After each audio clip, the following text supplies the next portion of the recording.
So number 8, what partitioning is it's taking a line segment and it's breaking it into 2 separate pieces, kind of like midpoint. Midpoint is cutting it directly in half. This is going to be cutting your line into 1/5 or 2/3, and we're going to try to find out that partition point. That's what partition means, is to separate or to divide something, where that partition point lies. So if I give you 2 coordinate points and I say the partition is 1/5 of the way, we have to figure out what would 1/5 of these 2 coordinate points be. The first thing, though, before we can start getting into partitioning, is knowing the difference between a ratio and a fraction and converting a ratio into a fraction. So a ratio, if I were to draw a little picture, and this will just help you kind of understand what a ratio is, it's another way to say that you're breaking up something into pieces. So if I say from 2 to 3, I'm breaking this. This means that my entire line has 2 pieces on one side of my partition point. So I'm going to put like 2 little hills. There's 2 pieces on one side, and there's 3 pieces on the other side. So as a fraction, that is saying that the fraction that represents 2/3 is 2/5. And I'll zoom in, sorry. Because there is 2 over here, but there's a total of 5 pieces. 1, 2, 3, 4, 5. So 2 on the left side, 3 on the right side actually represents 2/5 as a fraction. So anytime they're giving you a ratio, we're going to have to convert it into a fraction. So if I say I have 3 to 1 as my ratio, I'm going to put a point. On the left side, that means there's 3 little pieces. So I have 3, 1, 2, 3. On the right side, I only have 1 piece. So there's a total of 4 pieces, which represents 3 out of 4. So to get the denominator, it's basically adding your ratio together. So 3 plus 1 is 4. So my denominator is 4. That front number is going to stay the same. It's still 3, but it's out of 4. This one was 2 out of 3. So not 2 out of 3, but like 2 and 3. So this is 2 out of 5 because there's 5 total segments. So if I say I have a ratio from 2 to 5, technically, how many total pieces are there? 7. So your fraction is 2 out of 7 because 2 is going to stay the same, and then I'm adding 5 to 2 to make the whole. So ratio is taking like pieces to pieces. Fraction is representing the piece to the whole image. Okay. So if I say 1 to 5 as my ratio, what is my fraction that would go with 1 to 5? Somebody just said it. 1/6. So the 1's going to stay the same. 5 plus 1 makes 6. So that represents my fraction. So if they give you a fraction to start, you're golden. You're good. You don't have to do anything with it. But if they give you a ratio, first thing you're going to have to do is change it into a fraction. So if I say 2 to 7, that means I have 2 pieces on one side of my point and I have 7 pieces on the other point. How many total pieces are there? 9. So this is 2 9ths. Okay, so this is kind of like a picture describing that. They're saying the partition in a ratio of 2 to 3. So there's 2 pieces and then 3 pieces. This technically is the same thing as underneath it, 2 out of 5, because there's 5 total pieces. Okay, so visually this is another image of it. The partitioning formula is right here. This looks crazy, but it's actually not that bad. X sub 1 is the first coordinate point with Y sub 1. And then X sub 2 represents the second coordinate point. The only new thing, that letter that we haven't talked about, is R. R is the ratio, but it has to be as a fraction. So if you're given a ratio, you need to turn it into a fraction before you can use it. Okay, so we're going to jump right into a problem. And I'm going to bend this piece of paper so you can see the formula, since it's kind of like awkward at the bottom. But this is my formula. We're going to use this to do number 1. It says, find the coordinate of point P, which is the partition point, that lies along directed line segment from A 3,4 to B 610, and partitions the line segment in a ratio of 3 to 2. So if I have a ratio of 3 to 2, let's first change that into a fraction. What is the fraction that would represent 3 to 2? 3 out of what? 5, because you're adding them together. Okay, so now we're going to use this. This parenthesis on the front and on the back does not represent multiplication. They're saying it's a coordinate point. So whenever I'm using it, I'm going to do x first, separate, and then I'm going to do y, and then in the end just put them in parentheses. Okay, so let's draw a line to represent this. I'm going to call the first point, because the first segment, or the first point on my segment is A, 3, 4, and I'm going to label that x1, y1. B is the other endpoint. B is 6, 10. I'm going to call that x2, y2. My partition point is breaking it in a ratio of 3 to 2, basically 3 out of 5 pieces. So I'm just going to put it somewhere over here. This is what I'm trying to find. I'm trying to find the coordinate point where it's going to fall. So I need an x value and a y value because it's a coordinate point. So now I'm going to use my formula. So I'm going to start with x and then I'll do y separate. Okay, so we're just basically following this first piece. So I'm going to take x1, which is 3, and I'm adding the big R. The big R is the ratio as a fraction. So what is my ratio that I'm using, or my fraction? 3/5.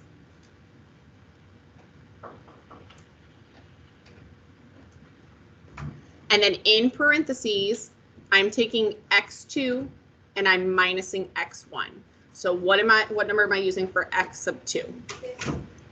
Not 6. Oh yeah, 6. I'm so sorry. My bad. 6, and I'm subtracting x sub 1, which is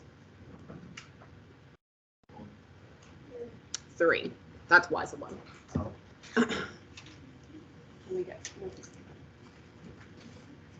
So we're focusing on x, even though the formula is really long, it's technically 2 pieces. We're going to do x first, and then we're going to do y. So I'm going to simplify PEMDAS for life, always and forever. I'm going to start with my parentheses. So inside my parentheses, if I reduce my parentheses, what is 6 minus 3? 3. And then people freak out when there's a fraction. We're going to change our fractions just to make everybody feel comfortable. I'm going to change my fraction into a decimal, and then I'm just going to multiply by 3 because still PEMDAS for life. I'm going to use multiplication before I add them together. So if I take 3 and I literally just divide by 5 because a fraction is fancy division, you get 0.6. So I'm taking this decimal, which is a fraction, and I'm multiplying it by 3. So times 3 gives me 1.8. You will get decimals.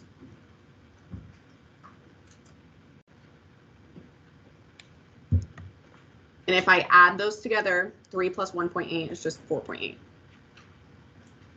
So that's x.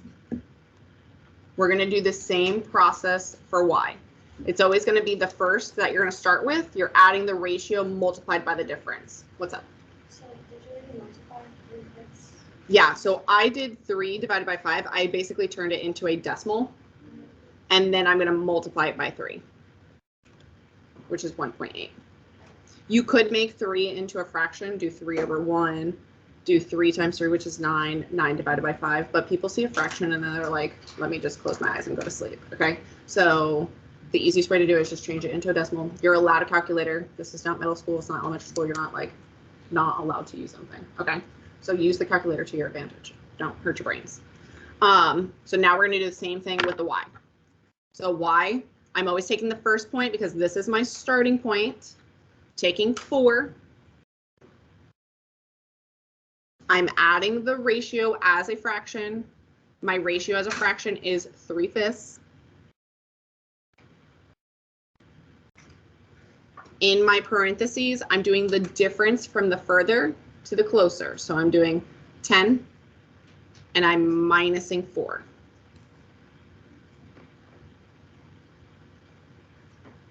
So it's y2 minus y1. We're just looking at y's right now.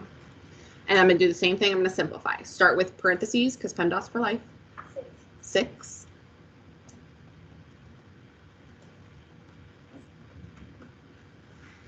Multiplication is next in PEMDAS. Parentheses, exponents. We have no exponents. Multiplication, division, addition, subtraction. So I'm going to do multiplication. Do the same thing. I'm going to take 3 divided by 5 just because I'm going to get rid of that fraction. I don't like fractions. You don't like fractions. Nobody likes fractions. So I get 0.6. I'm going to technically take 0.6 and I am multiplying by 6.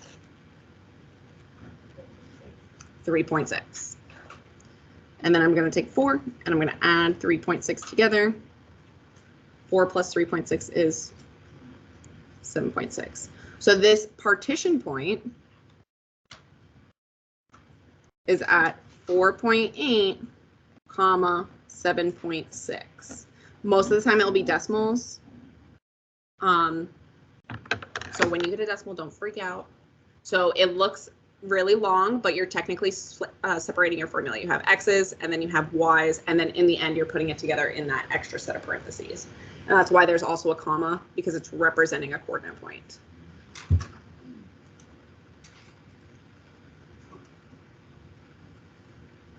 Okay, so let's do another one. So question 2, same thing. It says, find the coordinates of point P that lie along the directed line segment from A, 1, 1 to B, 7, 3. Point P is the partition point, that keyword partition, and it's located 1/5 of the segment length. Since they gave me a fraction, am I going to have to do that extra step and change it? No, because they gave it to me as a fraction. So I'm just going to draw my little picture because I think visually that might help some people. So A is at 1, 1. B is at 7, 3. My partition's somewhere on here. It's 1/5 of the way, so technically it should be closer to A, but it's not a big deal. Just put it on there somewhere. And then I'm going to label A my first coordinate point. To label it my first coordinate point, that's where the sub numbers come in. So I'm going to label this x sub 1 and y sub 1. This is x sub 2, y sub 2. I'm going to do my x's in different colors than my y's. So I'm going to start with my x's. I'm taking the first value where I'm starting at. So I'm starting at point A. I'm going to start with 1. I'm going to add my ratio and multiply it by the difference of the x's. So I'm starting at 1. I'm adding r. What is my r value? 1/5.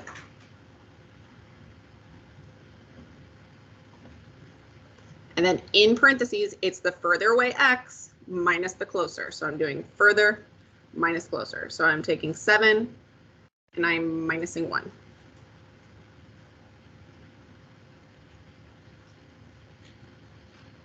The other part of the formula we're going to do later. So if I simplify my parentheses, 7 minus 1 is 6. Once again, fractions, everybody hates fractions. You don't have to deal with it. I'm literally going to take my fraction. Fraction is fancy division. I'm going to take 1, divide by 5, get that decimal, use that decimal to multiply with 6. So 1 divided by 5. So I get 0.2, and I'm multiplying by 6, 1.2.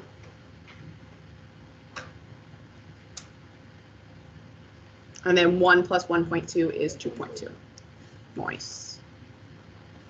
So that's x. Take a second, try to see if you can set up your y value. This is the first y sub 1, plus the ratio, multiplied by y sub 2 minus y sub 1. So the difference between the y's. The reason why it's the difference is technically it has to do with slope. You're finding how much you're rising to get from 1, 2 to 1, 1, or from 1, 1 to 1.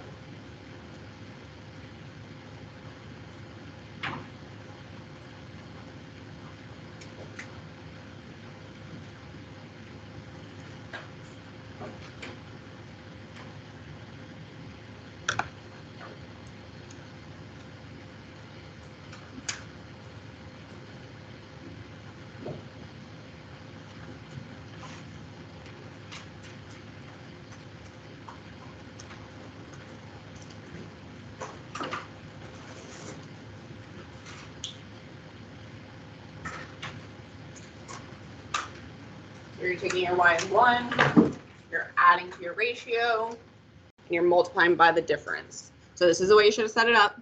1 plus 1/5, in parentheses, 3 minus 1. So 3 minus 1 should give me 2. If you're confused on how to turn your fraction into a decimal, you're just taking the numerator, you're dividing by the denominator, so 1 divided by 5, and then I'm taking that decimal and I'm multiplying by 2. So I get 0.4.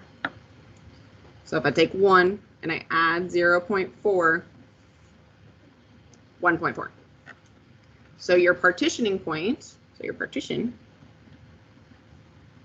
is actually at 2.2, comma, 1.4. So it's not too bad. Flip to the back side. I'm going to leave my formula up here so you don't have to like flip-flop. Try to do number 3 on your own. If it gives you a ratio, you have to change it into a fraction. So a ratio is part to part. A fraction is taking the part and representing it compared to the whole. Okay.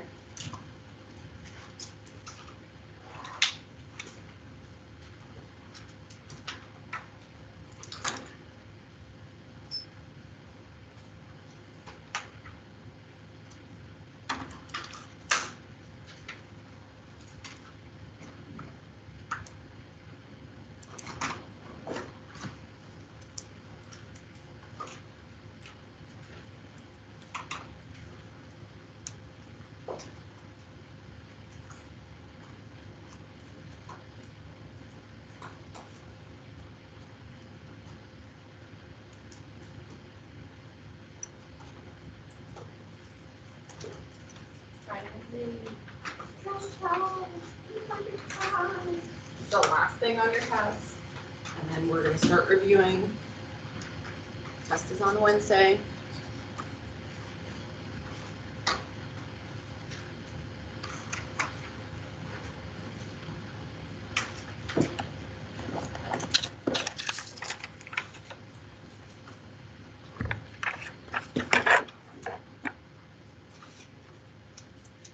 When you get done, if you get done with number 3, some people are fast, which is fine.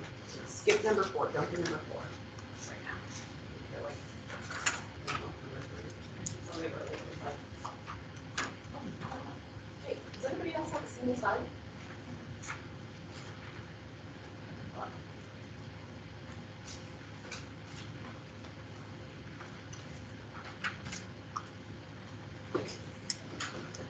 You got like my original conversation. I'll just take a bunch of other things, so I can go straight right now.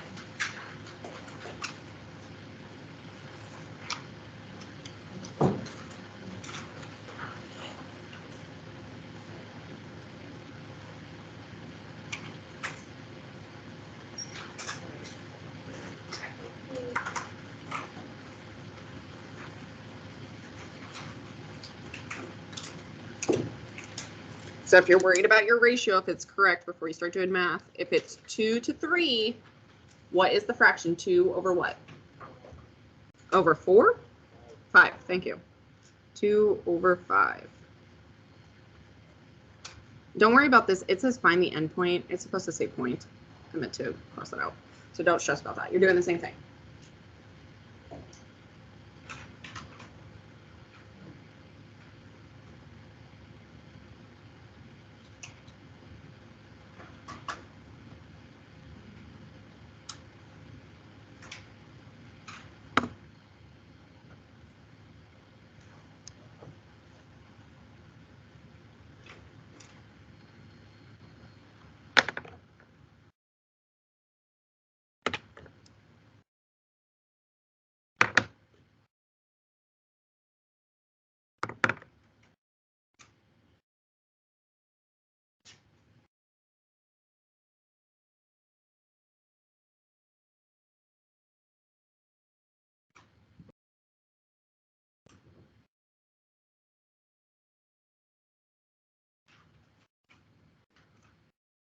So whenever you're doing this, you should have -3 because that's the first point.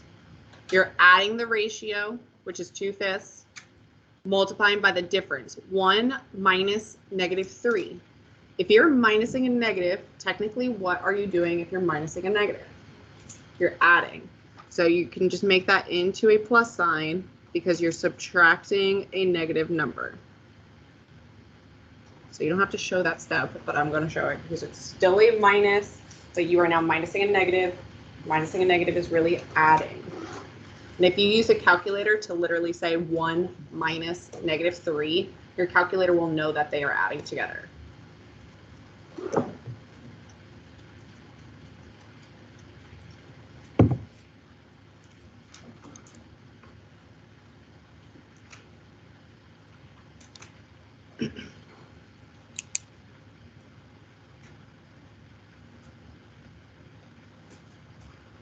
So 1 plus 3 is 4. So I'm going to get rid of that ugly fraction.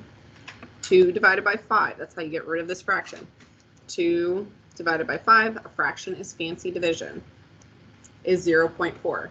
I'm technically taking 0.4 and I'm multiplying by 4. So my decimal is 1.6.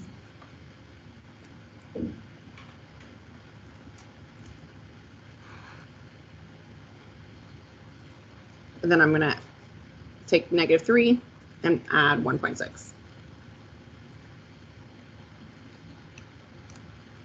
You get -1.4. So that should be your x value. Your y value, I'm going to do the same thing. Taking 4, I'm adding 2/5. Then I have 2 minus 4. 4 plus 2/5 times -2. 2 minus 4 is -2. 2 divided by 5 is 0.4. I'm multiplying by -2. So you should get 4 plus -0.8, which is, if you're adding a negative, it's really just subtracting. So I'm taking 4 and I'm subtracting 0.8, which is 3.2. So my coordinate is -1.4, comma 3.2. I want you to scribble out number 4. You can just skip number 4. That's the one I'm pretty sure that gives you crazy decimals. You have 3 questions for homework, okay? Tomorrow we'll be practicing this and we'll be starting to review, practice like other stuff as well for your test, okay? If you need to finish your quiz tomorrow, you can finish your quiz tomorrow. You guys have 2 minutes so you can pack up.